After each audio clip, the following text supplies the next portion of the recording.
They say betrayal doesn't come from your enemies, it comes from the ones who swear they'd never hurt you. And I learned that truth the hard way, through a man who had everything, power, fame, love, until one act of treachery rewrote his entire legacy. My name is Claire. And today, I want to tell you about Alexander Cole, the man the world once called untouchable. A man whose empire was built on trust, and destroyed by it. This isn't just a story about business or scandal. It's about what happens when loyalty turns into poison, and how one betrayal can burn down everything a lifetime built. So take a deep breath. Because what you're about to hear isn't just a fall from grace. It's the unraveling of a soul. This is a betrayal that rewrote his entire legacy.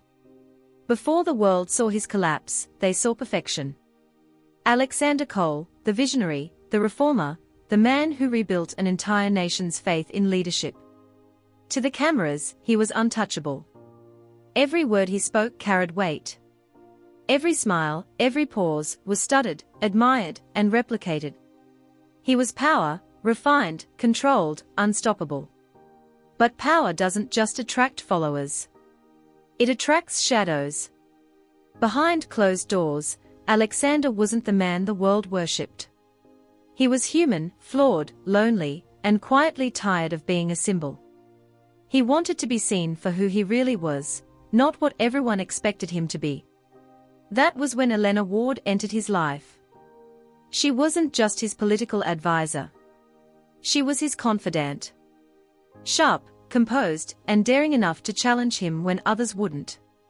With her, he found something rare, honesty. Or so he thought. People whispered about them, of course. About their late-night meetings, the subtle glances, the long silences that said more than words ever could. But Alexander ignored them. He had built his career on silence, on knowing when to speak and when to trust. And he trusted her. He once told her, "If I ever fall, you'll be the one to tell my story." He didn't realize how true those words would become. Because every betrayal begins the same way, with trust. At his peak, Alexander commanded everything: influence, loyalty, admiration. But even the strongest walls have cracks, and Elena knew exactly where his were. She knew when he hesitated, when he doubted himself, when the loneliness of leadership became too heavy to bear. He shared everything with her: private memos, confidential letters, coded communications meant for his inner circle. He believed that if the world turned against him, she'd be the one person who never would. But loyalty can be a mask. And hers was carved perfectly. At first, no one noticed how she began to take control of small decisions, signing off statements, managing his contacts, filtering who could reach him. It seemed harmless. Helpful, even. Until she became the gatekeeper between Alexander and the truth. She learned his weaknesses and guarded them like secrets of her own. She learned how to speak for him, and eventually, how to speak as him. Some of his closest allies later said they felt something change around that time: subtle shifts in tone, unexplained leaks of information, moments when Alexander's words appeared in places they didn't belong. Someone was feeding his enemies. He didn't believe it. When confronted, Elena's response was calm, unwavering. "If you can't trust me, you can't trust anyone." And he didn't want to live in a world where that was true. So he looked away. That's how betrayal grows, not in explosions, but in silence. It waits. It studies. It becomes part of you before it ever strikes. Alexander Cole, the man once seen as unbreakable, was already falling. He just hadn't heard the sound yet. The stage was set. The seeds were planted. And soon, the storm would begin. The fall of an empire never begins with noise. It begins with silence, the kind that hides behind polite smiles and half-truths. For Alexander Cole, that silence came wrapped in routine. The same board meetings. The same glowing interviews. The same people shaking his hand while quietly sharpening their knives. It started with a whisper. A deal, small, insignificant, suddenly collapsed. Investors pulled out without warning. Competitors gained access to confidential data that only a handful of people could have known. He told himself it was coincidence. After all, Michael had always handled the operations side. And Elena, she had always been his safe harbor. The one person who stood beside him when he had nothing but an idea and a borrowed desk.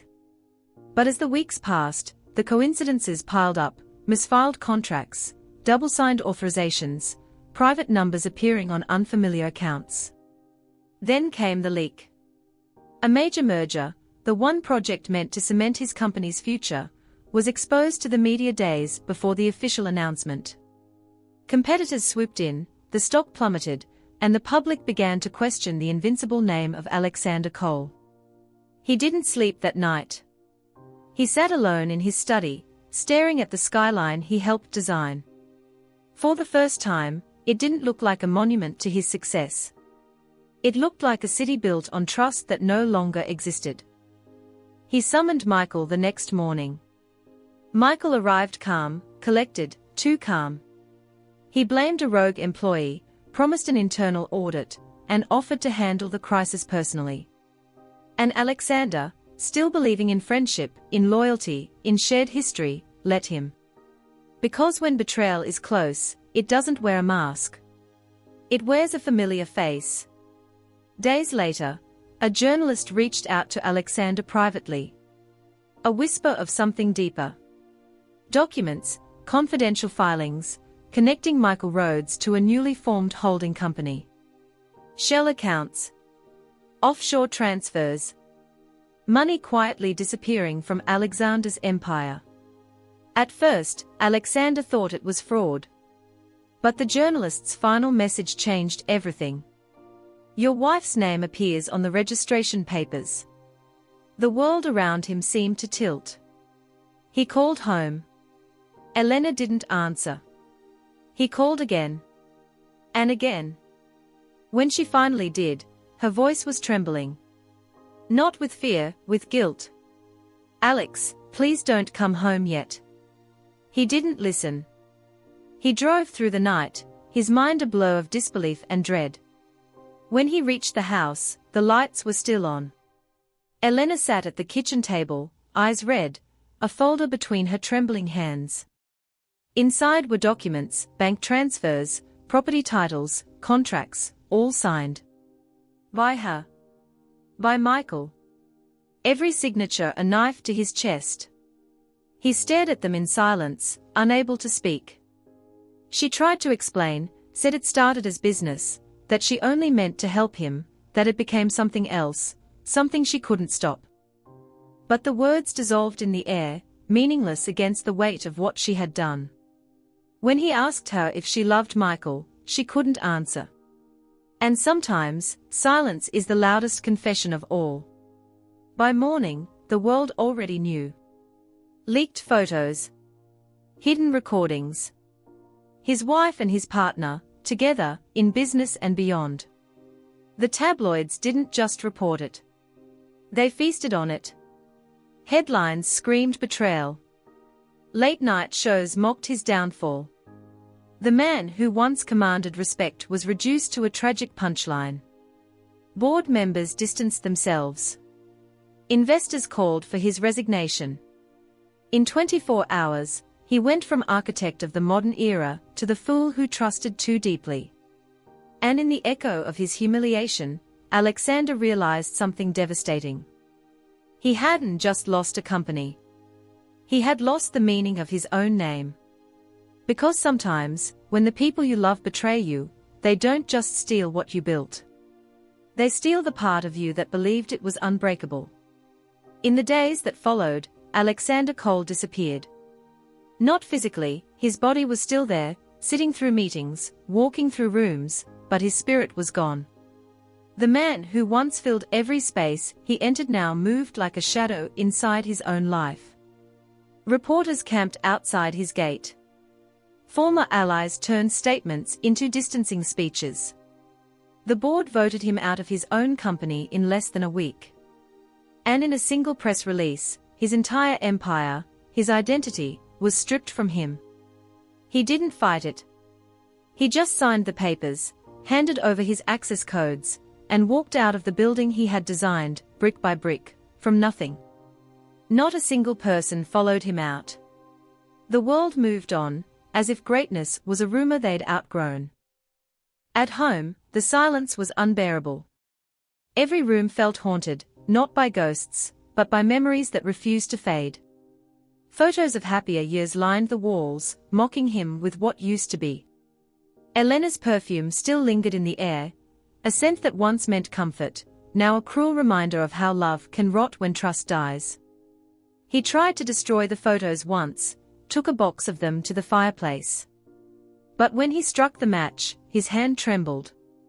He couldn't burn the memories, because part of him still loved the woman who broke him. That was the cruelest truth of all. Michael's new firm launched within months.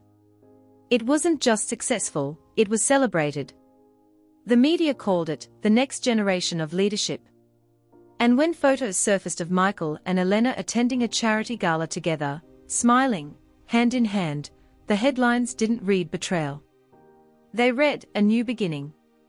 Alexander didn't watch TV after that. He couldn't. He spent most of his time writing in silence, not letters, not books, just words he couldn't say out loud. In one notebook, found years later, he wrote, "I thought betrayal would come as a storm. But it came as a whisper, gentle, patient, familiar.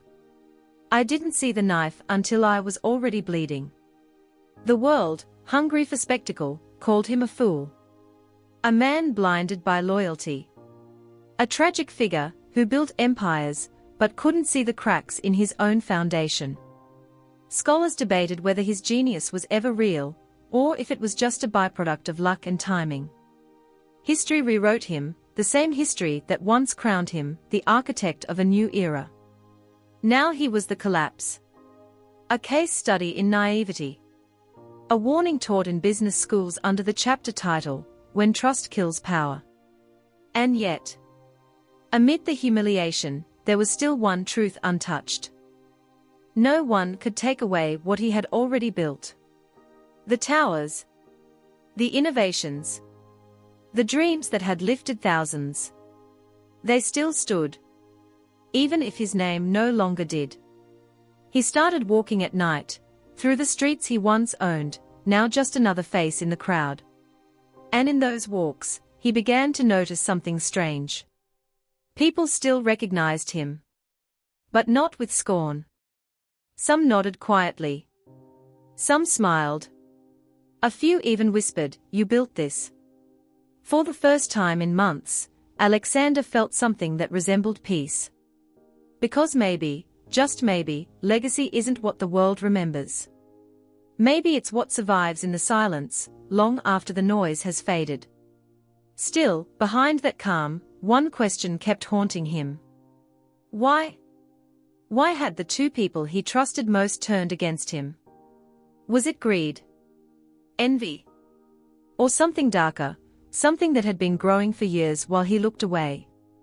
He would never get a clear answer.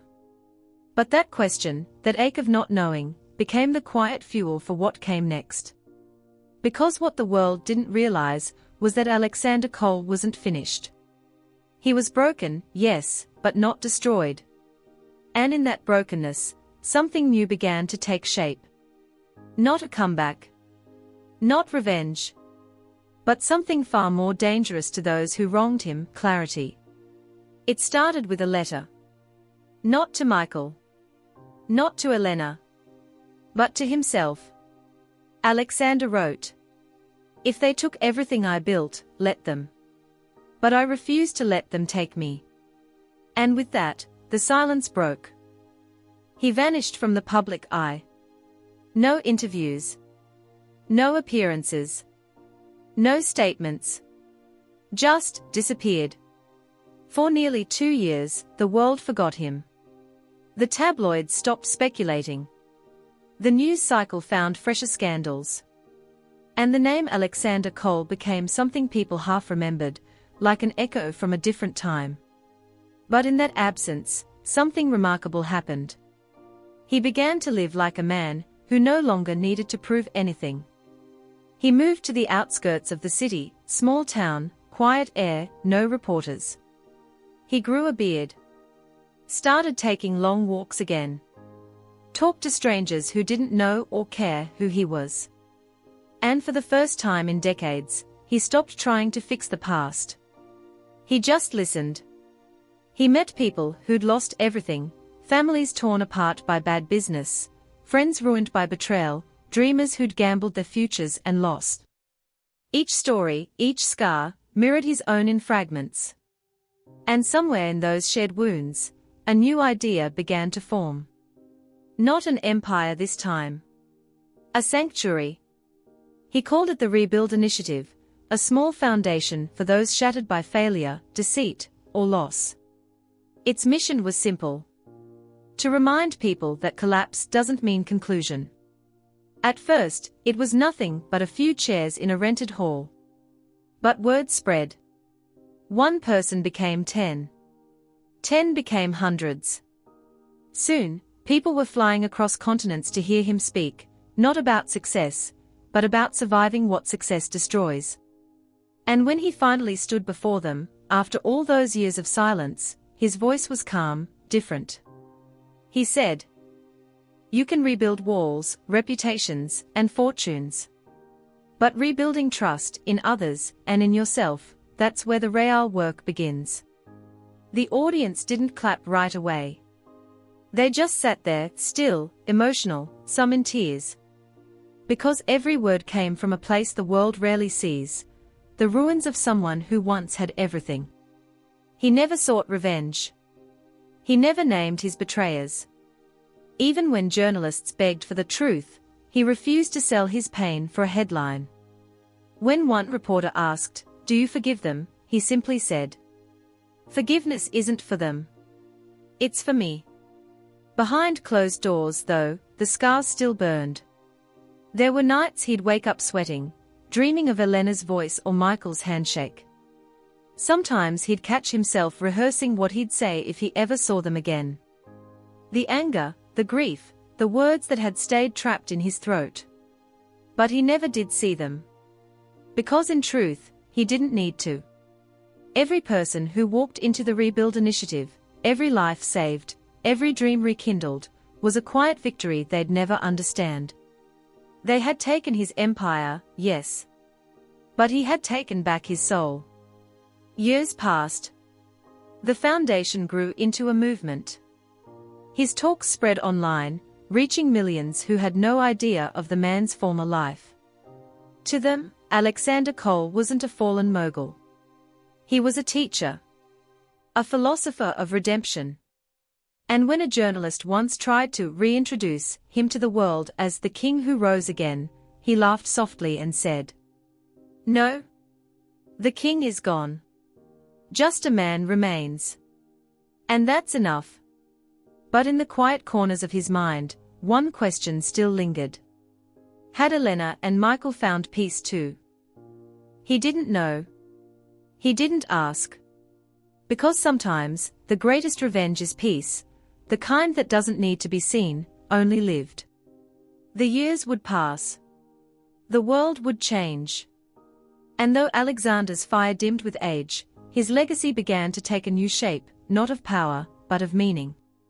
But destiny isn't always finished when we think it is. Because decades later, the story of the betrayal that rewrote his entire legacy would return, not as tragedy, but as history. And history has a strange way of telling the truth, when time finally softens the noise. Decades later, the world changed, faster, louder, less forgiving. But in that chaos, his story began to return. Not as gossip. Not as pity. But as perspective. Students in universities studied him now, the Cole betrayal, they called it. A case not of failure, but of fragility. Professors debated whether Alexander's trust was brilliance or blindness. Podcasts dissected every decision he'd made, every letter he'd written. And somehow, through all of that noise, something beautiful happened. The world stopped mocking him. It started understanding him. People began to see that his downfall wasn't a story of weakness. It was a story of depth. Because power can build an empire. But only vulnerability can build a legacy that lasts. In those final years, Alexander lived quietly by the sea. No boardrooms. No headlines. Just waves, letters, and the occasional visitor who wanted to thank him for helping them rebuild their lives. He'd smile, shake their hands, and listen. Always listening. He never spoke Michael's name again. Never mentioned Elena. It wasn't bitterness, it was peace. He had learned that not every wound deserves a monument. Some just deserve to close. One evening, a young journalist visited him, researching a book about the men who fell and rose again. She asked, if you could change one thing, what would it be? He smiled faintly, looking out at the fading horizon, and said, nothing. Because if I hadn't fallen, I'd still believe I was invincible. That answer became the opening quote of her book. And it reignited the world's fascination with his story. Soon, documentaries were made. Articles re-evaluated his life's work. And historians began calling him the philosopher of failure. Not because he failed, but because he showed that what breaks you doesn't have to define you. It can refine you. By the time of his passing, Alexander Cole's name no longer stood for the empire he lost. It stood for the idea he left behind. That greatness isn't what you build. It's what you become after you've lost it all. In the final chapter of his biography, one historian wrote, Alexander Cole taught us that betrayal doesn't end a legacy. It reveals its truth. His was not a legacy of triumph, but of transformation. And that, perhaps, is the rarest victory of all. And that's how history remembers him. Not as a fallen titan. Not as a broken man. But as someone who proved that even in ruin, there is meaning. And in betrayal, there is rebirth. There's something haunting about the way betrayal reshapes a person. Not just the way it burns, but the silence it leaves behind. We talk about trust like it's a contract, a promise carved in stone. But maybe it's softer than that. Something living, breathing, fragile. Something that only exists as long as two hearts choose to keep it alive. Alexander Cole's story isn't about power, or greed, or revenge. It's about what happens when a person loses everything the world says matters. And still finds a way to stand. He once said, they can take your name, your empire, your crown. But they can't take the lesson. And maybe that's the point. Maybe the true legacy of a life isn't in what we build, but in how we endure what tries to destroy us. Because the greatest redemption doesn't come from proving people wrong. It comes from forgiving them.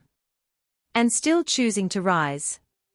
So tonight, wherever you are, if you've ever been betrayed, if you've ever been broken, remember this. The world will remember your fall. But you will remember how you stood back up. And that is where your real story begins.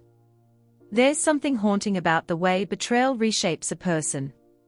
Not just the way it burns, but the silence it leaves behind. We talk about trust like it's a contract, a promise carved in stone. But maybe it's softer than that. Something living, breathing, fragile. Something that only exists as long as two hearts choose to keep it alive. Alexander Cole's story isn't about power, or greed, or revenge. It's about what happens when a person loses everything the world says matters. And still finds a way to stand. He once said, they can take your name, your empire, your crown. But they can't take the lesson. And maybe that's the point. Maybe the true legacy of a life isn't in what we build, but in how we endure what tries to destroy us. Because the greatest redemption doesn't come from proving people wrong. It comes from forgiving them. And still choosing to rise. So tonight, wherever you are, if you've ever been betrayed, if you've ever been broken, remember this. The world will remember your fall. But you will remember how you stood back up. And that is where your real story begins.